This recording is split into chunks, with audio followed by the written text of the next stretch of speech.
The scent of ash still clung to the streets of Hilltown as the party gathered their things. The bodies of the slain blue-skinned goat-headed raiders had been dragged to a pyre, their twisted features illuminated by flickering flames.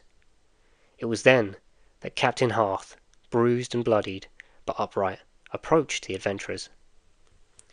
"You saved this town," he said with a gravelled voice. "But we both know this won't be the last attack. Not unless someone finds out where they came from and ends it." He paused, eyes scanning the faces of the party. "Will you do this? For Hilltown?"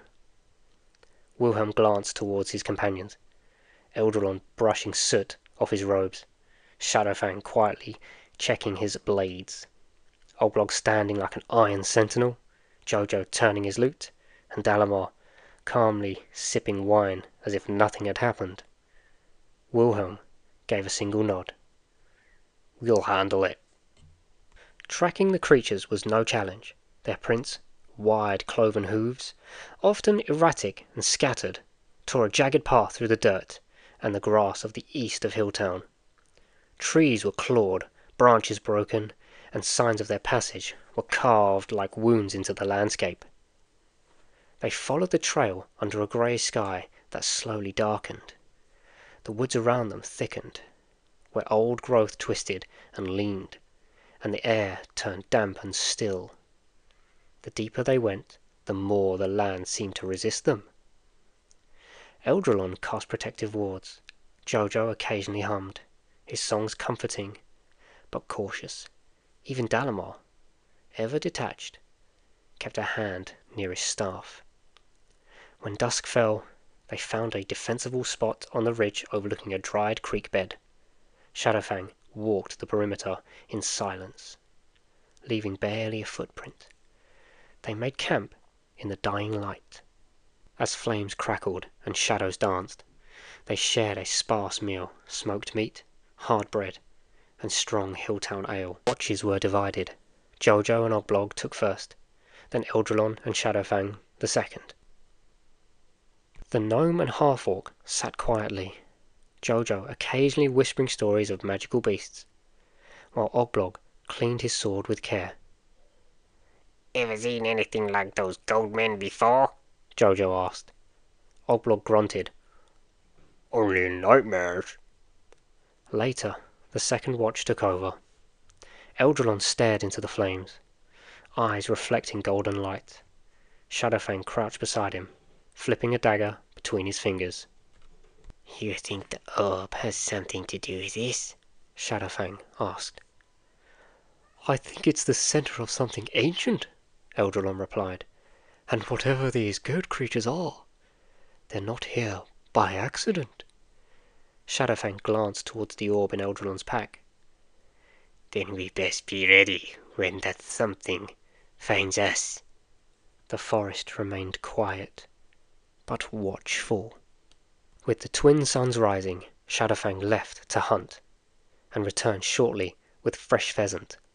A small breakfast was cooked over the dying coals, and the group ate with purpose, discussing their next steps. The tracks were still easy to follow. The hoofprints grew denser, fresher, and the trees more twisted with each passing mile. Strange sigils began to appear on the rocks and trees, scorch marks, crude totemic symbols, and remains of small ritualistic altars left behind. Dalamar stepped before one. "These are not the marks of wild beasts," he said quietly. "This is cult magic, primitive, but not without power." "You think they worship something?"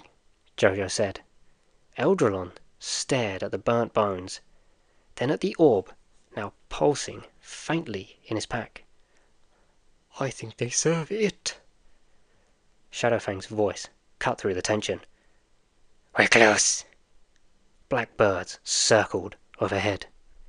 Wilhelm stepped forward, tightening the grip on his axe.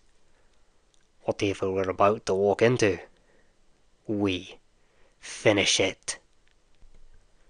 The morning suns barely cut through the dense tangle of branches as the adventurers passed deeper into the forests. Shadowfang danced between the trees like whispers, and the air grew thick with the scent of rot and iron. They followed the trail of the goatmen, cloven hooves in the earth, broken trees snapped in chaotic arcs. It was Oglog who first halted, raising a closed fist to signal silence. "Did you hear that?" he muttered.